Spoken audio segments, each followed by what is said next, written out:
Satu. Hey, good evening, my friends and my lecturer here called Pak Nanta and Bu Evita. So now we're going to do Zoom recording for presentation Smart Blind Stick uh, with the title Design of ESP32 based Smart Blind Stick with VL53L1X and GPS sensor for navigation and driving of visually impaired people. So let's meet our team here with the leader here, Muhammad Ilham, with the name number 026, Reno Faldimazu 003, Samantasa 004, Haikal Anasi 07, Nur Zakia here 011, Yosefin Ambarita 009, Muhammad Yusuf 010, and Iqwanul Isan 014, Selfiati 017, Muhammad Iqbal 020. Steven Sinaga 021, Riyad Ramadan 022, Arnold 027, Adi Gesang 031, and myself here, Caroline 032.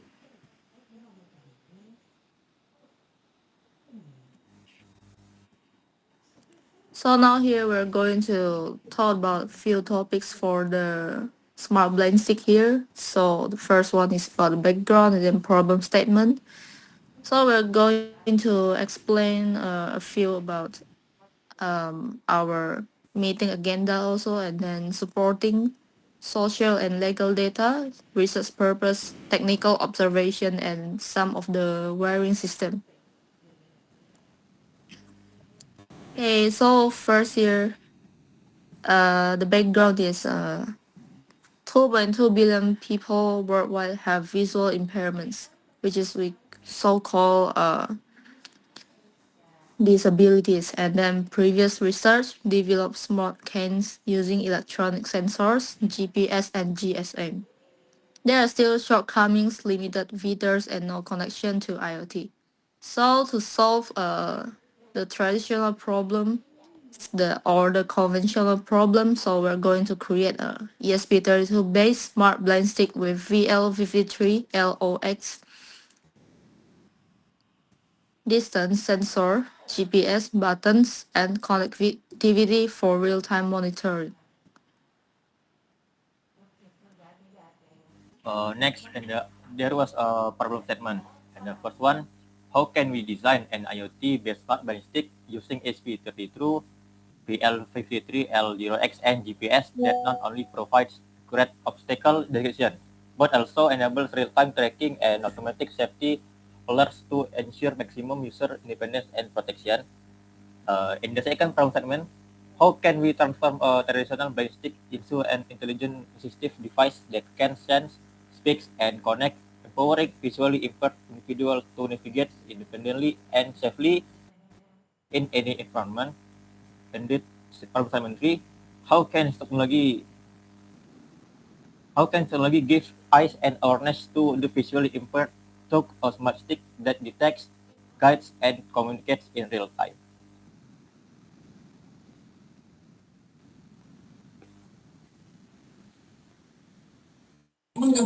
And next, res- research propose to design an IoT-based smart blind stick using ESP32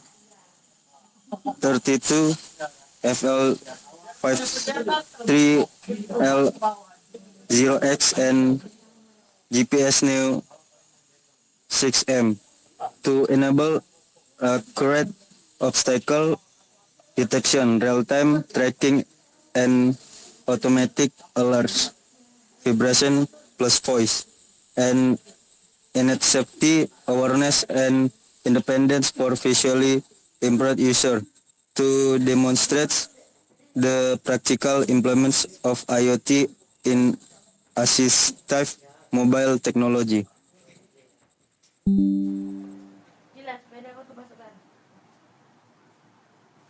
Okay, continuing the previous slide, my name is Yusuf, and now I will explain the infographic relates to the global adoption of different types of blind stick. From the pie chart, we can see that traditional can still dominates worldwide usage with approximately 70%. This show that most visually impaired individuals still rely on basic walking stick without any technological support. Next, ultrasonic blind stick account for around 15%. This indicates that someone user have started adopting device with the simple obstacle detection. A touch ultrasonic sensor still have limitation in accuracy and detection range. The smart stick with a microcontroller category represents about 8% usage. This device provide basic smart feature such as vibration alert, but they are still limited in terms of functionality. Meanwhile, LiDAR-based smart sticks are used by only around 5% of users. Despite offering high precision, the relatively high cost and complexity makes them less popular. Finally, IoT-enabled smart sticks have the lowest adoption rate at around 2%, as this device typically require additional system or connectivity that are not yet widely available. Overall, this data show a large gap between current user needs and available advanced technologies. This is why developing an ESP32 based smart blind stick equipped with the sensor and GPS is highly relevant. It aims to provide a more accurate, affordable, and connected navigation tool for visually impaired people, addressing both obstacle detection and real-time tracking. Okay, next.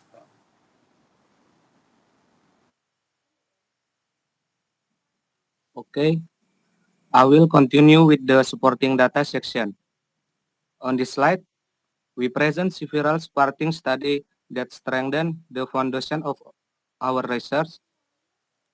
The first study by Dewata and Pratama discuss a mobility aid for visually impaired individual using ultrasonic sensor. This research highlights how ultrasonic technology can help detect obstacles but also show limitation in accuracy. The second study by Putri and Nugraha introduce an electronic blind stick based on a microcontroller. Their work demonstrate how adding a microcontroller improve functionality.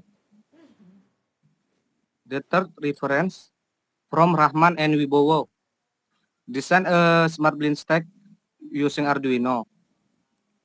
This study further proved the need for improved detection system and more reliable user feedback mechanism. The last study by Surya and Pratama provide a meta-analysis of modern assistive technology for the visually impaired in Indonesia. The strength of understanding of exciting solution and highlight the gap for more advanced IoT-based device. Next, the presentation will be continued by my partner. So in this slide, there are three services based on the legal data. The first one is regular service. It based on Undang-Undang Number 8 of 2016 on sorry. Uh, uh, I continue. So the first one is the regular service based on the Undang-Undang Number 8 of 2016 on person with disabilities. This law guarantees the rights of persons with disabilities, including accessibility, independence, and safety in the public space. The Smart Blind Stick supports these rights by improving mobility and independence for visually impaired users. The second one is the medium service. This service rides on the Peraturan Pemerintah Number 13 of 2020. Um, this regulates facilities and accessibilities for the people with disabilities in transportation, building, and technology. The development of assistive devices like the Smart Blind Stick aligns with the government's commitment to inclusive technology. The last one is the United Nations Convention on the Rights of Persons with Disability, or UNCRPD, an international framework that promotes full participation and equal opportunities for people with disabilities. This project contributes to achieving the global goal of accessibility and inclusion. So there are the 3 points based on the legal data. And this presentation will be continued with my partner. Okay. This slide present data from the 2023 Successness survey about severe visual impairment in Indonesia. According to the survey, around 1.2 million people in Indonesia live with severe visual impairment or blindness, and most of them are over 40 years old. The bar chart on the right show the disability trend from 2021 to 2025 from the chart. We can see a steady increase every year, with the highest number project in 2025. This indicates that visually disability cases are rising and require more attention. The slide highlights several key challenges. 1. Inclusive education is still limited. 2. Employment opportunities for the blind remain very few. 3. Public infrastructure is not yet fully accessibility. Overall, the data show that Indonesia needs better accessibility, more inclusive policy, and stronger support system for people with visually impairment. Okay, next.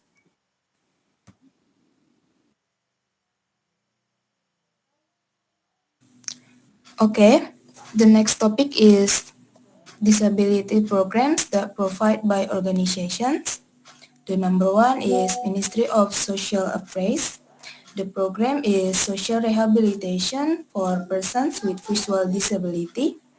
This is gift training to help blind people be more independent, like massage skill, using computers with screen readers, and daily activity. And then Ministry of Education, Culture, Research and Technology. Inclusive education and service at special school for the blind. Provide special school and listen for blind students with uneasy to follow the curriculum. And then Ministry of Transportations, accessibility guideline for public transportations, add facility in public transport like sound signal and guiding paths for blind people. And the last one is National Commission on Disability. The program is monitoring the implementation of disability rights. Make sure the law about disability right is followed in all institutions.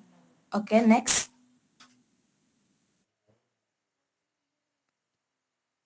Worldwide point of view. On this slide, I would like to explain the global and national situation regarding visual impairment. First, from a global perspective, the World Health Organization reports that more than 2.2 billion people around the world experience some form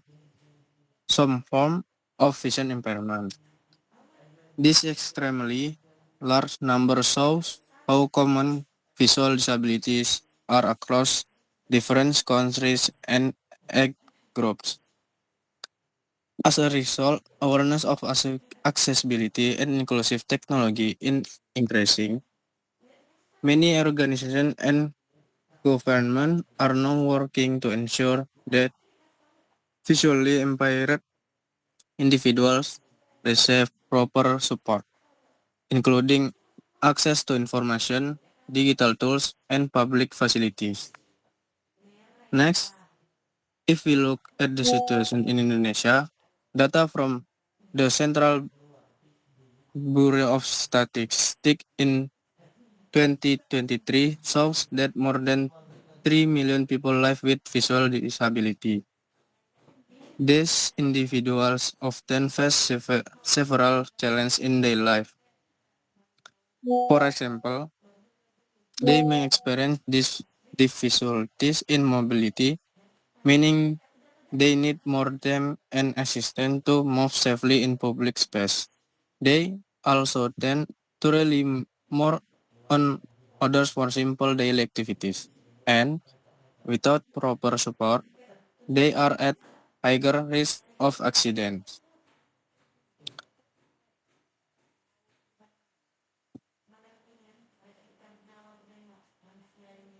Next,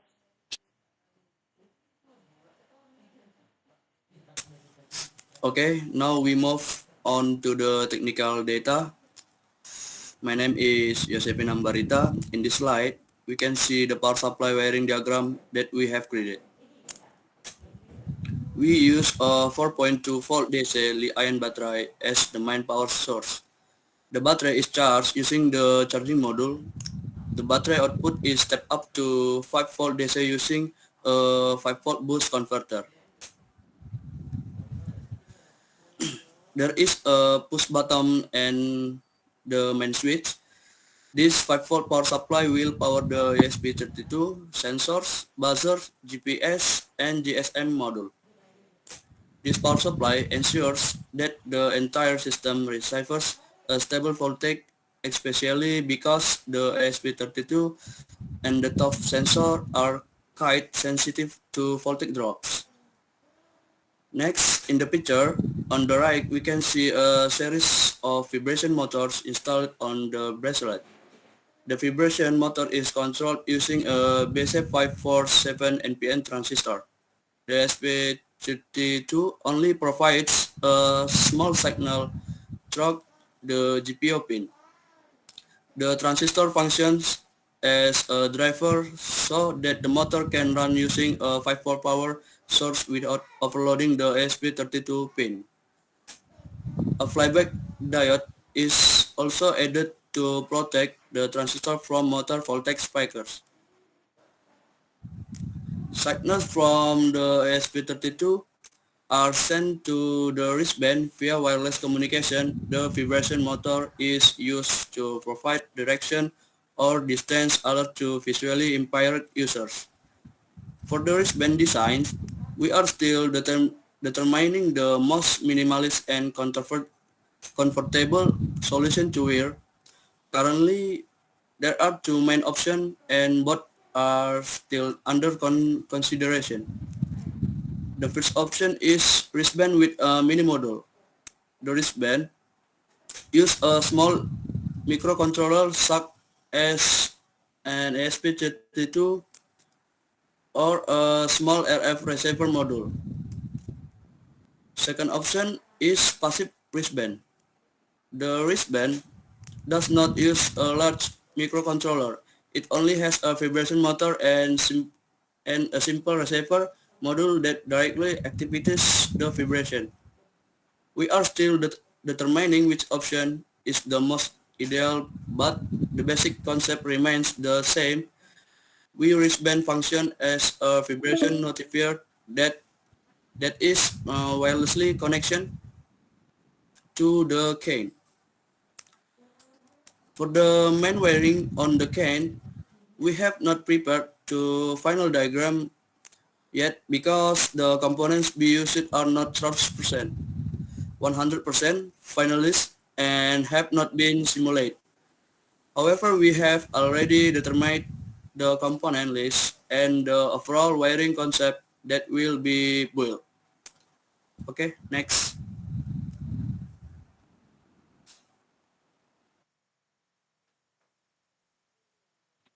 Okay, on this slide, you can see our meeting agenda throughout the project timeline.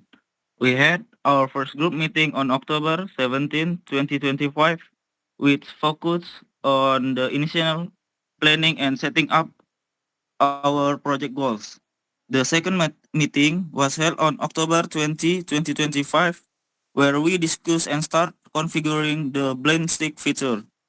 Then, on October 22, 2025, we conducted our third group meeting to divide the project task among all members, covering each point from 1 to 8.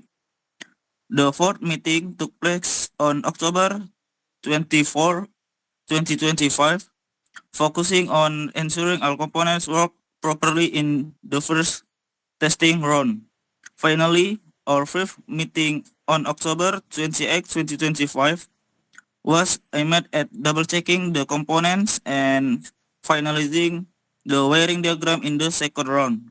Overall, this meeting helped us stay organized, monitor our progress, and ensure every stage of the project run smoothly.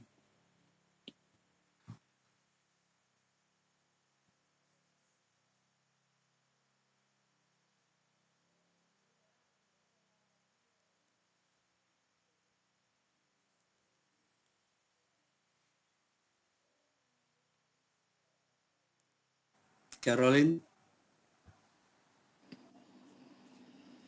Okay, so here's our presentation. Thank you for your attention. Okay, goodbye.